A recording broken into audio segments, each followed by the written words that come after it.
take two because I've been on hold with Texas Workforce Commission all morning. And so, yeah.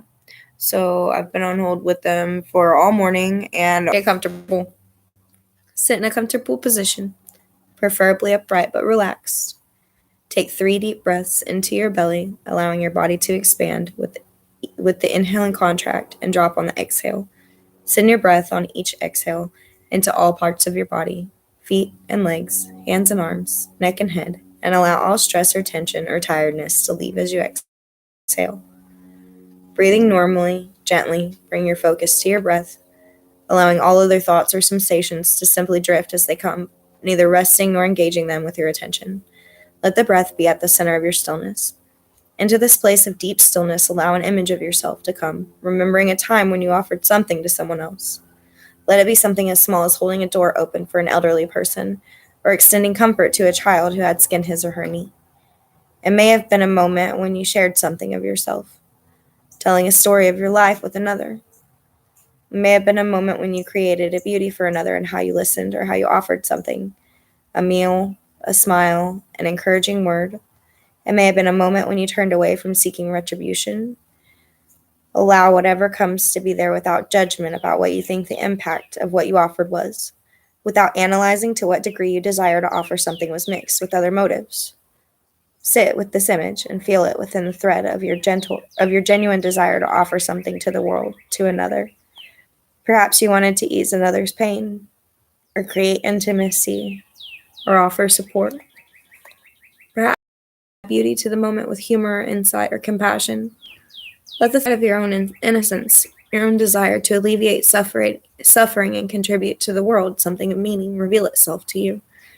Be with this sense of your own innocence and let it lead you to other instances in your life when you have acted out of the desire to create beauty or offer solace. See the different ways this thread of innocence has been woven with 1,000 others in your choices. Let instances from when you were a child come to you. Let the reality of your own goodness reveal itself to you and be with it, and the feelings it raises without judgment. If you begin to analyze the instances that come to mind, simply bring your attention back to your breath, letting your mind clear and wait for a new image. See and know your own goodness. Who you are. Hold tenderly who you are and let deeper knowing color the shape of your humanness. At some point during my 40-day retreat, I realized that the way I was spending these days, cultivating my awareness at my still center and allowing all movement to flow from this awareness, practicing not doing, is the way I need to live. But I know that my ego's fiery temperament and my natural propensity to focus on achievement often make this difficult. That's why I'd gone out on the vision quest in the first place. Although I had not said it explicitly, I wanted to go ego transplant. Wanted my driven, judgmental self surgically or spiritually removed. Before I went off into the wilderness to try to ditch my troublesome ego, I'd been faking self-acceptance for years.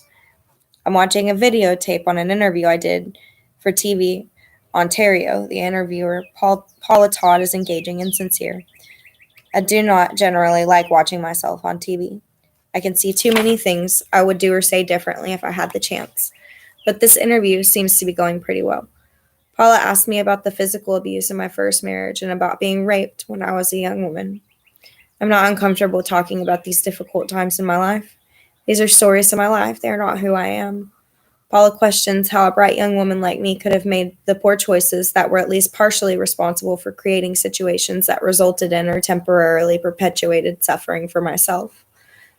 This is a question I've asked myself many times, and I share what I know about my own propensity for thinking. I'm rescuing others in my denial of intuitive warning signals, tendencies that can often get us into dangerous situations. I tell her about the healing that occurred for me when I attended a martial arts course in the Mojave Desert after I was raped.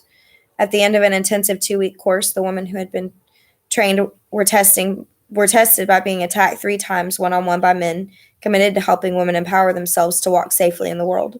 The men wore protective gear. The women did not. We were told the attacks would be no holds barred and would continue until the instructor, Dawn, a petite woman who worked as a bodyguard in Los Angeles, called out cut. We had to deliver 1 or 2 blows to the man attacking us that would have incapacitated him long enough for us to get away if he had not been wearing protective gear. As we began, the women who wanted to be tested stood along the edge of the large. One at a time, the men wandered around within the circle, watching the women and seeking to attack someone when she least expected it. Shortly after we began, one of the women broke her leg, struggling with the man who'd grabbed her. We all heard it snap beneath her as she went down heavily. It shook us, but most of us stayed to be tested. Many of us have been raped or beaten. We needed to know we could defend ourselves. The first response, finally delivering the blow to the man's protected eyes that would have given me time to get away if this had been a real attack. But the second time, the man who attacked me had been wandering around the circle joking. I was laughing, unprepared, with my guard down. When he grabbed me and threw me, I arched through the air and landed flat on my back in a way that closely resembled how I'd been thrown when I was raped. The man participating in the testing did not know this, but the women in the circle did. Earlier that week, we had reenacted the rape scenes experienced by women in the group, looking for possible ways each woman could have protected herself if she had the skills and knowledge she was now being given. The man attacking me heard the sharp intake of breath among many of the women around the circle when I hit the ground. He could see I'd had the wind knocked out of me and was badly shaken, but his instructions were to go for it until the instructor told him to stop, so he continued at me. I struggled to fight, but I didn't want to. I felt as if I had landed in a large tub of warm bathwater. Suddenly, I didn't care what happened. It felt like it just didn't matter. I heard Dawn calling to me as if from very far away. "Don't do that, Oriah," she yelled. "You've been here before. Don't check out. Fight. You fight for yourself." Hearing her voice, I struggled to come out of my lethargy as the man landed on top of me. It was like moving through molasses, but slowly and steadily I began to fight. And finally, after 5 minutes of constant struggle, I managed to deliver one of the blows we had been taught to incapacitate the attacker. Shaken at how I'd responded to the attack, I hesitated to be tested again, but I put myself back at the edge of the testing area. The third time a man grabbed me, I flew into action without hesitation, landing repeated takeout blows almost immediately. Dawn had to yell cut 4 times before I heard her. When I finished telling the story to the TV interview, she asked me, "So would you tell a woman who was being attacked to fight?" I respond calmly but without hesitation. Absolutely, I would tell her to fight. Fight as if your life depends on it, because it does. Watching the interview on tape, I cringe and I feel the gap between the self-acceptance and I hope and sometimes pretend I have achieved the desire to be different than I am. I've answered her question without thinking, yet my response does not reflect my internal struggle with the question.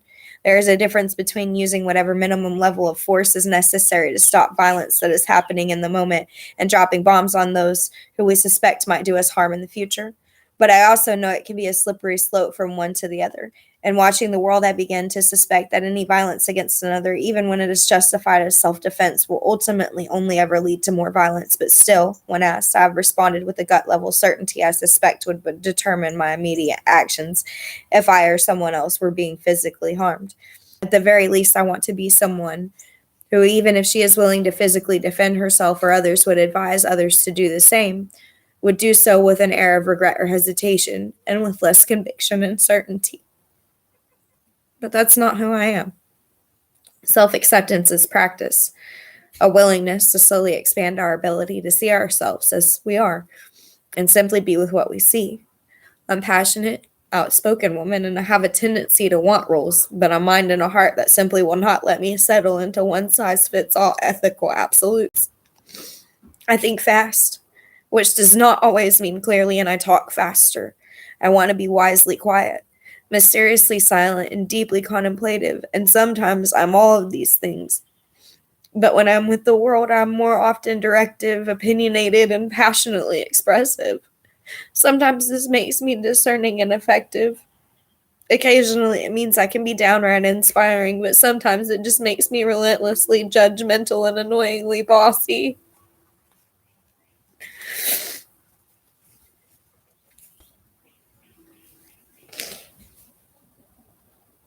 I realize that other personalities have their own challenges, but on occasion I have convinced myself that I have been overburdened with a personality that does not make it easy to live a spiritual life. The truth is, no life is inherently more spiritual than another, and no personality or set of ego characteristics more readily available to an awareness of the still and sacred presence we are than another. All personalities have slightly different struggles on the road to waking up to who we are and why we are here. Sit with the urge to strike out when angry, while others will have to struggle with their tendency to anger and the consequences that brings. Some may have to learn to be quiet more often, while others may have to learn to speak out. Some may need to act more quickly or more often, while others more frequently need to sit still and wait. We all have patterns of behavior and preferences that come from a combination of our inherent temperament and developmental learning, just like we have certain physical characteristics as a result of nature and nurture. Wanting to wake up tomorrow or at the end of a vision quest with a different personality, transformed ego is a little like hoping I'll wake up in the morning 5 inches taller, a desire that can reality. This does not mean that we are doomed to unconsciously live out the patterns of our ego. It means that we have to know ourselves, have to bring to consciousness with deep honesty our tendencies and patterns, our strengths and weaknesses, our vulnerabilities and fears if we are to find free will choices in how we live. When I told the TV interviewer that a woman's life depended on fighting someone who's trying to harm her, I was not merely referring to the chance that she could be physically killed if she did not effectively defend herself. The biggest opinion I faced during that martial arts testing was not the man who was attacking me. My real struggle was with my own feeling that it did not matter if I was harmed, did not matter if I lived or died. On some profound level, I had to make the choice we all have to make if we are to respond to the call at the center of our lives. I had to choose to be here in a human life. Choosing my human life in that moment required I physically defend myself.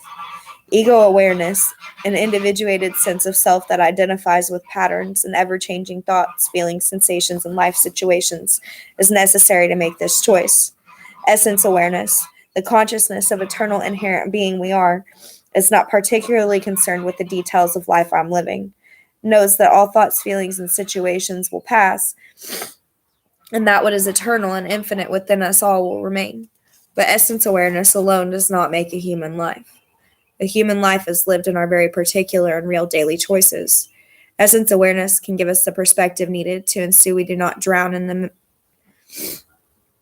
monotony of daily living or becoming so exclusively identified with our egos that the constantly changing realities and others' ego agendas feel like life-threatening. But ego awareness is also needed if we are to inhabit fully the life that we have, if we are to make conscious daily choices about what to do, where to go, and how we live. Lack of attachment to having things work out the way that we want them to is not the same thing as the indifference that comes from not fully committing to a human life. When I was lying on that mat during the martial arts test, feeling like it did not matter whether or not I fought to protect myself, I was not connecting to the lack of attachment, to the outcome that can come when I'm aware of my essential nature. I was, in that moment and more generally at that time in my life, unable to cherish and occupy fully my human life. Life without essence awareness lacks meaning and connection. Life without ego awareness lacks fire and direction. Language is limited. It separates what is inseparable. It separates what is inseparable. Writing, I refer to our egos as who we are and our essence and what we are. But the reality, as a psychiatrist and writer Mark Epstein points out, that we don't have parts. We are whole human beings. Separating our ideas of ego and essence tempt us into trying to leave behind what we see as problematic. The ego, with its ever-changing thoughts and feelings, vulnerable to fear, and so forgetting that being human is more than this. It's not that certain aspects of my ego are more suited than others to living simultaneously with essence awareness. The infinite mystery that is both the essence of what we are and that which is larger than ourselves excludes nothing. Every characteristic of my ego can be used to open to a deeper awareness of my essence, can facilitate living what and who I am fully. This means that I need to know myself and include in my self-consciousness those aspects of ego I've considered less spiritual, those aspects I may have tried to bury or ignore and leave behind. Canadian poet Susan Goya asks about what is lost when we try to leave behind aspects of ourselves in this poem from her book, The True Names of Birds. There are more ways to abandon a child than leave them at the mouth of the woods. Sometimes by the time that you find them, they've made up names for all the birds and constellations, and they've broken their reflections in the lake with sticks. Well, my daughter came promises and vows that unfolded through time like a road map and led me to myself as a child, filled with wonder for my father who could make a sound from a blade of grass. And his breath, Here in the stillness of the forest, sun calming before me, temple ancient. The wonder is what I regret losing the most, that wonder and the true names of birds. Sometimes we encounter feelings or beliefs that do not fit with who we want to be, aspects of our ego we did not even know we had tried to leave behind. And when we find them again, we also find the gifts that they brought us, the wonder of the true names of birds we had forgotten. It is September 9th of 2001, my 47th birthday. Jeff, the man I love and have for the past 2 years, the man I met when I was only 15 and he was 17, gives me a diamond ring. Kissing him, I put it on my finger, and I moved my hand under the reading lamp beside me to watch the light bounce off all the facets of the stone, grinning ear to ear.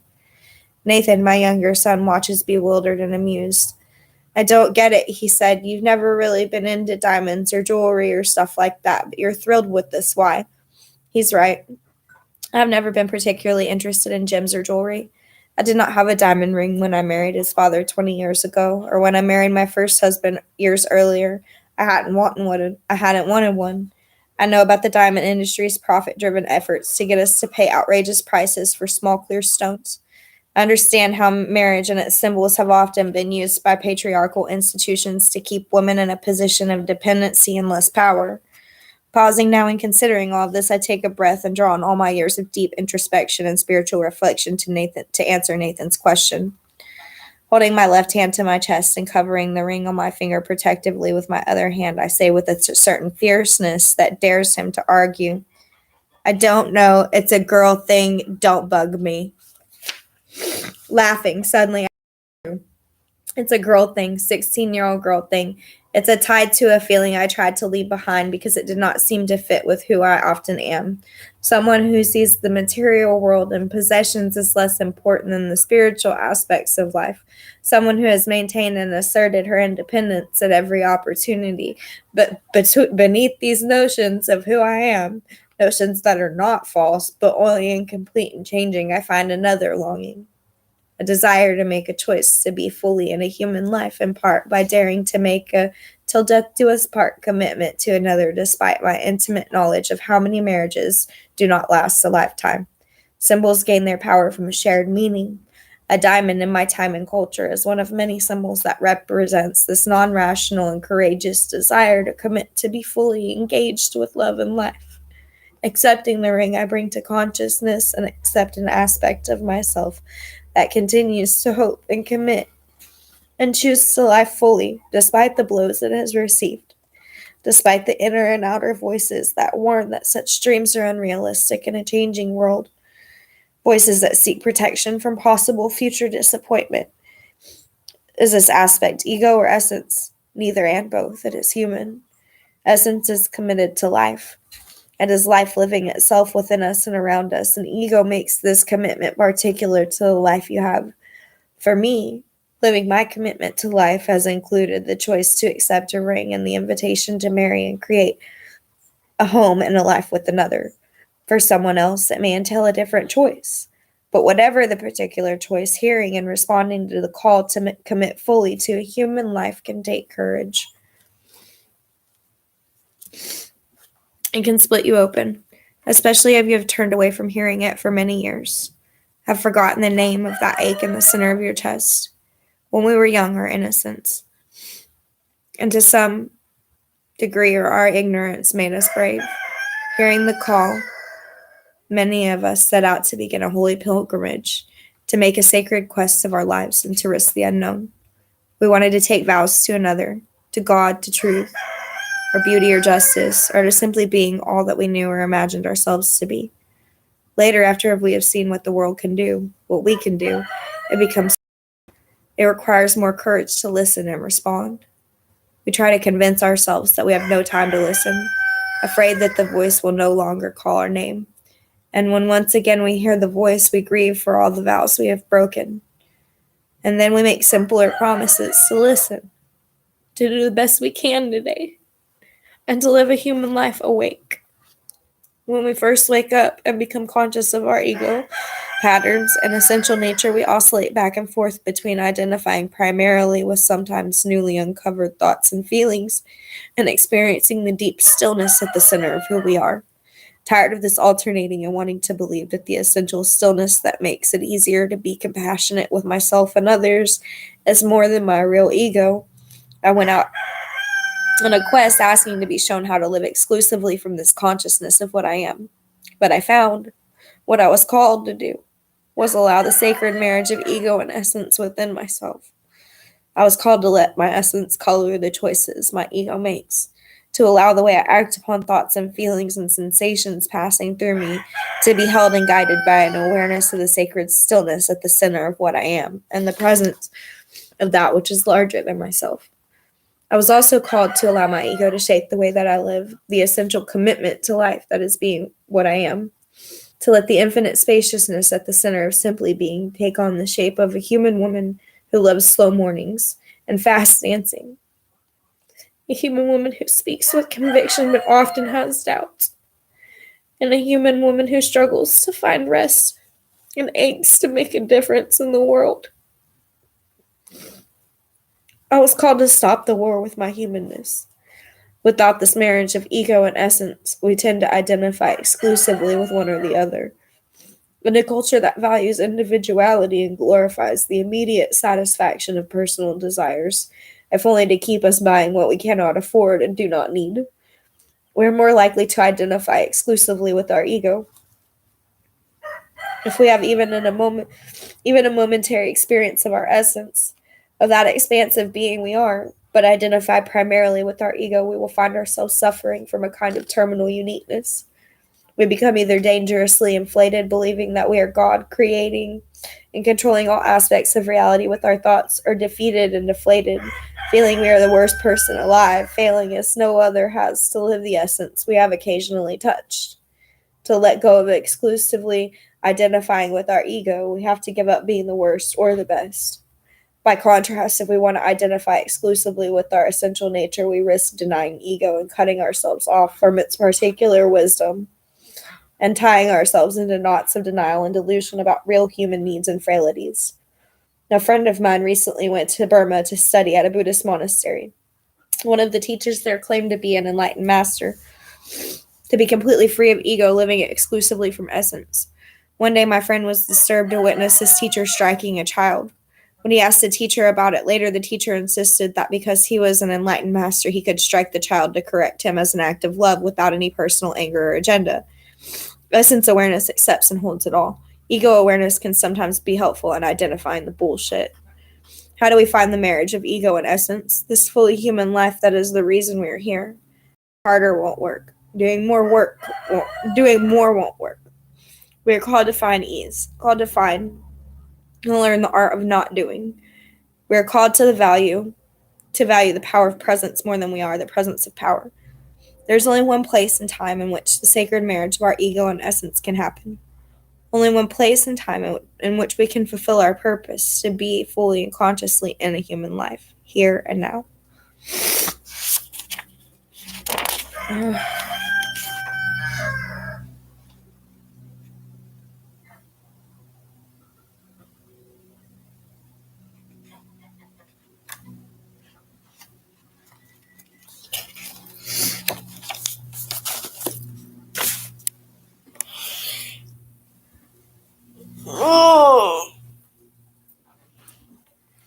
The next chapter is be here, but I don't want to be here right now because I need to go be at the store and get cigarettes. And then I need to come back and shower. Wash my ass. Thanks for coming. Am I about to hit this bowl once?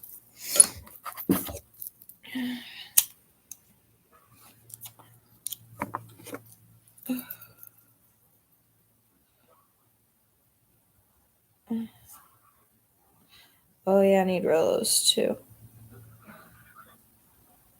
Thanks for reminding me.